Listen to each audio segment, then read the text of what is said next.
Doctor, হসপিটালের wifi পাসওয়ার্ডটা দেন, game খেলবো। কি খবর ডাক্তার? তোমার জন্য আজ আমি এক ভিখারি ঘরে জন্ম নিয়েছি। কেন তুমি আমাকে আমেরিকায় জন্ম দিলে না? উত্তর দাও, বেরিয়ে এসো। ডাক্তার, এই মিয়া পায়খানা করে দুটো প্যাম্পাস নষ্ট করছিস। আমার ঔষধ দে পায়খানা বন্ধ করার। কই গেলে তোরা? বাবু, তুমি বড় হয়ে কি হবে?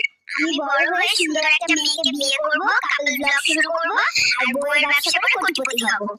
আমার আইফোন দাও, আমি ফ্রি ফায়ার খেলিম। সাংবাদিক ভাই, আর পারলে একটা গার্লফ্রেন্ডও দাও। বেবি, বড় হয়ে তুমি কাকে বিয়ে করবে? হারামজাদি বেটি, মাইশাকে বিয়ে করব। ওকে আমার দরকার। হাসপাতালের ডাক্তাররা, আপনারা সবাই কোথায় গেলেন? আমি আমার ডায়াপার নোংরা করে ফেলেছি, এটা কোথায় ফেলবো? আমি কিন্তু তোমাদের বিয়ে দেব না, দেখে নিও। এই বয়সে গেম খেলছো? তোমাকে